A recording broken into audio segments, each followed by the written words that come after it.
Yes. Bonsoir, très chers frères et sœurs bien-aimés dans le Seigneur.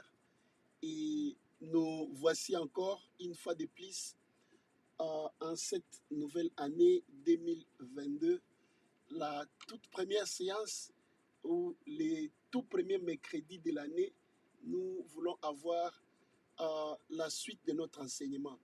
Et pour ce faire, parce que c'est le premier jour de l'année, la première séance de l'année, je tiens à présenter à vous tous et à vous toutes qui nous suivez avec beaucoup d'assiduité mes vœux le meilleur pour l'an 2022.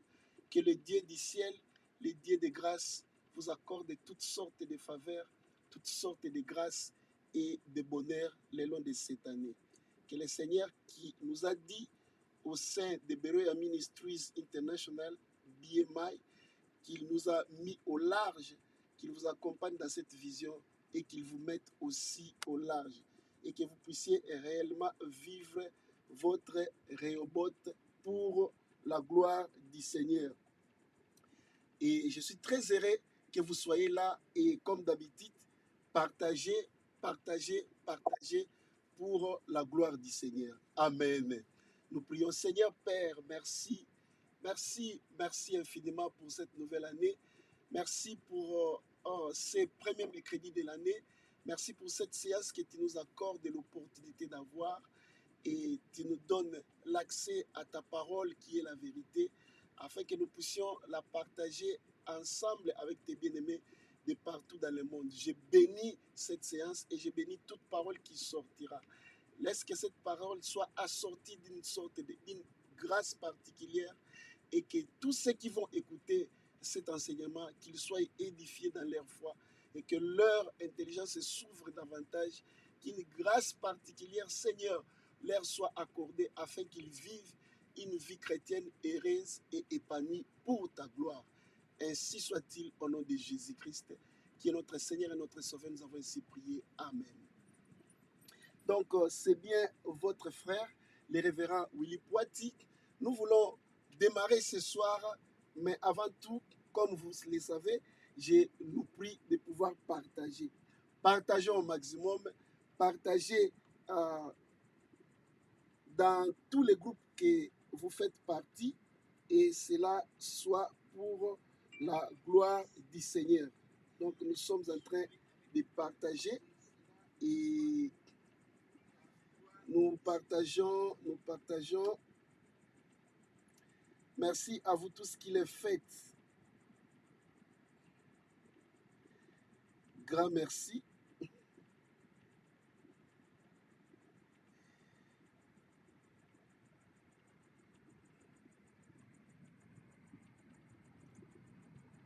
Oh, merci à vous tous qui êtes vraiment branchés et qui êtes en train de partager cet élément par la grâce du Seigneur.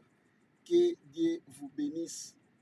Que Dieu vous bénisse abondamment pour sa gloire. Faites-le au nom de Jésus.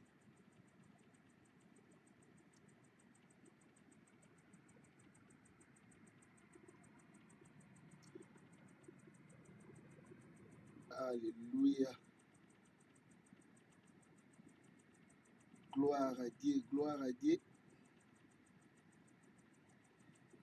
Gloire à Dieu pour vous tous qui êtes en train de partager. Que le Seigneur vous bénisse.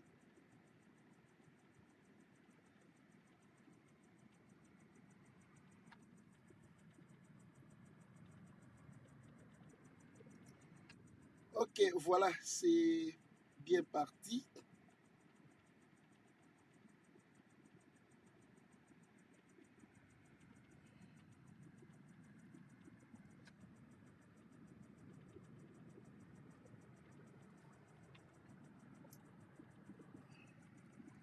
Voilà, grand merci à vous tous qui y êtes zélés et qui nous aident, n'est-ce pas, à propager cet enseignement dans les réseaux sociaux. Que Dieu soit loué.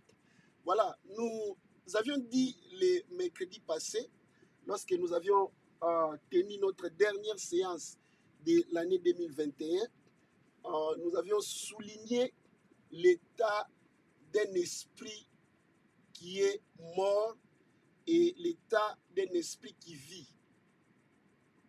Nous avions souligné que tout être humain, en sa naissance, il naît avec un esprit qui est mort à cause du péché originel ou du péché adamique. Parce que notre esprit, nous les tirons d'une seule souche, la souche de l'esprit que Dieu avait mis en Adam. Ne l'oubliez pas. Tout être humain que tu vois dans ta vie, il est semblable à toi. Nous avons tous le même esprit. Et le corps, comme une entité biologique, est différent en termes seulement de couleurs ou de formes. Mais nous avons la même anatomie et nous avons la même morphologie. Il y a différentes faciès, bien sûr, mais l'homme est l'homme partout dans le monde entier. Ce qui discrimine les autres êtres humains comme eux, je ne sais pas, ils sont simplement, je vais dire, une culture vraiment reculée et une certaine incompréhension malsaine. Nous sommes tous dotés des mêmes facultés physiques ou des mêmes, d'un même corps physique. Parce que quand vous prenez un organe, par exemple les reins d'un blanc ou d'un asiatique ou d'un africain, vous allez les mettre partout dans n'importe quel corps, ça va fonctionner normalement et correctement. Et le sang humain, que ce soit le sang d'un asiatique, que ce soit le sang d'un Européen ou d'un Américain ou d'un Indien ou d'un Africain, c'est le même sang. Ça aussi sur le plan du corps. Et si nous allons aussi sur le plan de l'esprit, nous provenons tous de la même souche spirituelle, l'esprit qui était à Adam. Et c'est cet esprit qui a été séparé de la gloire de Dieu à cause du péché. La Bible dit, je cite, Romains chapitre 3, verset 23, « Car tous ont péché et sont privés de la gloire de Dieu. » Être privé de la gloire de Dieu, c'est ça ce que nous avions parlé ici et nous avions dit que c'est ça la mort de l'esprit. Amen. C'est ça la mort de l'esprit. Pourquoi? Parce que l'esprit tire sa source ou ses origines de Dieu. La Bible dit que c'est Dieu qui a soufflé sur Adam. L'esprit n'est pas sorti de la nature. L'esprit est sorti des entrailles de Dieu, de l'intérieur de Dieu. L'esprit est sorti comme une partie de Dieu venant sur l'homme. Voilà pourquoi l'esprit de l'homme, c'est l'entité la plus chère, la plus convoitée, la plus enviée de Dieu lui-même. Et j'ai dit, il n'y a que Dieu lui-même qui peut avoir accès à notre esprit. Et retenez aussi que c'est sur ton esprit que sont imprimées les informations qui concernent ta destinée. Ce n'est pas sur ton corps, c'est sur ton esprit que sont imprimées ces informations-là. Sur le corps, là où est imprimées les informations qui concernent ton corps, c'est l'ADN. Nous les connaissons. Et mêmement, dans l'esprit est imprimées les informations qui concernent ta destinée. Voilà pourquoi nous tenons à insister sur cet enseignement dans la mesure de grâce que le Seigneur nous donne pour ne pas avoir la prétention de tout connaître, mais nous exposons ce que le Seigneur nous met dans le cœur et ce que nous sommes convaincus que ça pourrait vraiment vous être important sur le plan de la connaissance. Et la connaissance, c'est pour que vous puissiez le mettre en pratique. Amen. Notez que votre esprit est l'entité la plus importante. Mais cependant, beaucoup d'entre nous, nous n'avons pas une connexion avec notre propre esprit. Nous ne l'écoutons pas.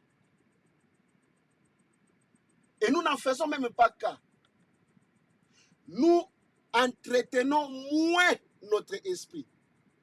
En d'autres termes, je voulais dire, nous ne nous soucions même pas comment est-ce que nous pouvons entretenir, comment est-ce que nous pouvons arriver à bien entretenir notre esprit de sorte que cet esprit nous rende des services voulus ou des services adéquats. Écoute bien aimé, Dieu ne te parlera qu'au travers de ton esprit. Ce n'est pas au travers de ton corps. Quand Dieu veut s'adresser à un homme, il s'adresse en lui très souvent dans son esprit. C'est l'esprit qui connaît ton lendemain. Et l'esprit connaît ce qui était passé. Ton esprit a des qualités, des facultés presque illimitées. Des facultés qui peuvent t'étonner. Alors, nous avions dit ceci. Lorsque nous recevons Jésus-Christ comme notre Seigneur et notre Sauveur, nous devenons de nouvelles créatures. Cela veut dire que nous revivons, comme nous avions lu dans Éphésiens chapitre 2, verset 3, que nous étions morts, mais par son amour, Dieu nous a fait revivre en Jésus-Christ. Donc, dès que vous recevez Jésus-Christ comme votre Seigneur et votre Sauveur, votre esprit reprend vie. C'est ce que Jésus-Christ est venu faire ici sur la terre. Il a dit, je suis venu afin de donner la vie et la vie éternelle. La vie éternelle n'est pas dans ce corps de chair, le corps qui est destiné à mourir et à pourrir. Mais la vie éternelle, nous la recevons dans notre esprit, parce que l'esprit a des facultés qui peuvent l'aider à vivre éternellement. L'esprit est une entité permanente. L'esprit ne pourrit jamais. L'esprit ne disparaît jamais. L'esprit est permanent. Il faut le souligner. Ton esprit est permanent. Lorsque le corps meurt, toi, une personne, un individu, c'est-à-dire l'âme, tu t'attaches à ton esprit. C'est avec cet esprit, avec ce corps invisible, que tu vas commencer à exister dans les sphères spirituelles. Et dans ces sphères spirituelles, l'œil de l'homme ne peut pas te voir. Les oreilles, les facultés du corps ne peuvent jamais t'intercepter. Même les radars, même les caméras, les radars les plus performants ne peuvent jamais capter un esprit.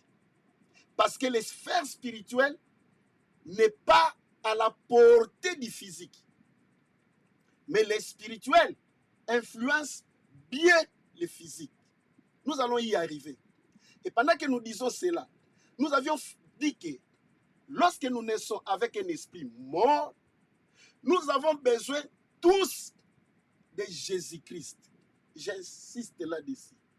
Il n'y a que Jésus-Christ de Nazareth, le Fils de Dieu, le Dieu Tout-Puissant. C'est celui-là seul qui donne la vie dans l'esprit. Donc, si vous n'avez pas encore reçu Jésus-Christ comme votre Seigneur et votre Sauveur, vous êtes mort dans votre esprit. Permettez-moi d'insister là-dessus. Parce qu'en fait, c'est le centre, le socle même du message de l'Évangile. C'est le socle même du message ou de la religion chrétienne. Vous ne pouvez pas être chrétien si votre esprit est mort. Alors nous recevons la vie de Jésus. Lorsque nous le recevons comme notre Seigneur et notre Sauveur, notre esprit commence à vivre. Et par cet effet, la Bible dit, nous sommes marqués du signe d'appartenance à notre Dieu qu'est le Saint-Esprit. Nous allons lire ça dans Éphésiens, chapitre 1er, verset 13. Éphésiens, chapitre 1er, verset 13. Nous allons lire très rapidement avec vous.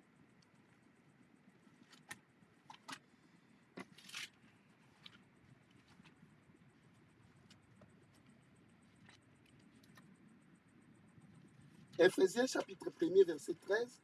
La Bible dit ceci.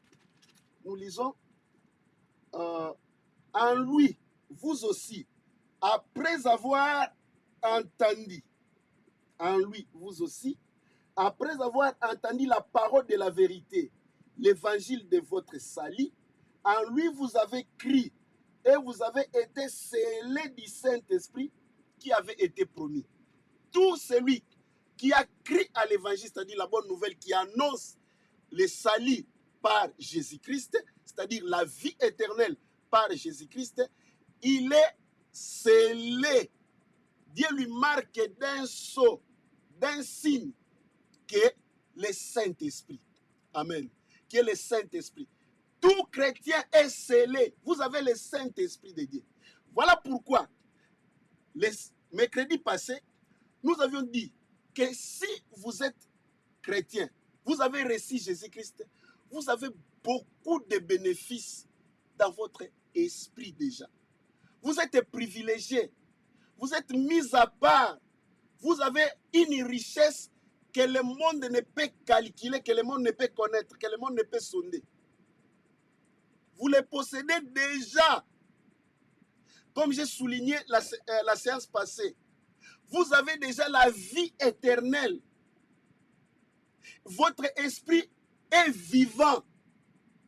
Ce faisant, vous faites partie de ceux qui peuvent avoir accès à la gloire de Dieu. Rien que connaissant cela, ça vous met dans l'abri de certaines inquiétudes. Cela veut dire qu'il y a des histoires dont vous avez peur. Vous ne devrez plus avoir peur de cela. Vous ne pouvez plus, par exemple, avoir peur des sorciers. Qui sont des sorciers? Des magiciens, des marabouts et tous ceux qui pratiquent l'occultisme qui sont dans les noirs. Leurs esprits sont morts. Entre un vivant et un mort, qui doit avoir peur de qui? Réfléchissez à cela. D'ailleurs, ils agissent dans la chair. Lorsque vous lisez Galates chapitre 5, versets 19 à 20, où on énumère les œuvres de la chair, allez-y, lisez ça. Vous allez voir, on dit, les œuvres de la chair sont manifestes. On cite les impudicités et tout ça. Et on cite aussi la magie. Dans d'autres versions, on parle de la sorcellerie. C'est-à-dire, ce sont les œuvres de la chair. Ces gens-là opèrent dans le spirituel à bas échelon. Parce que normalement, c'est la haine, c'est la chair qui est en activité. Ils sont pris en possession par les démons. Vous êtes supérieur à eux. Parce que vous avez un esprit qui vit.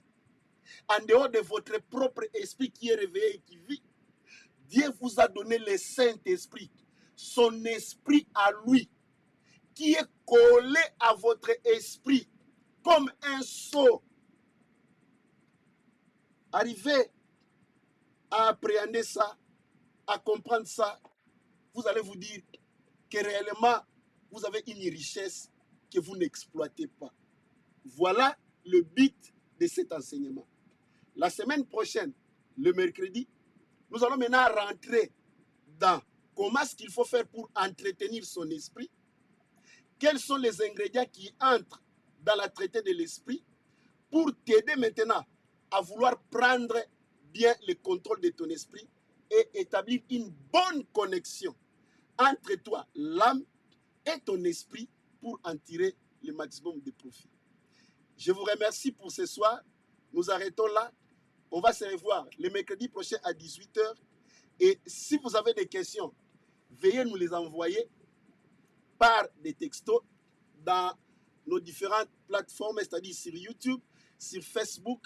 Allez dans Beroya Ministries International, posez-nous vos questions ou adressez-vous directement à nous si vous pouvez en avoir l'opportunité. Merci beaucoup. Que Dieu vous bénisse.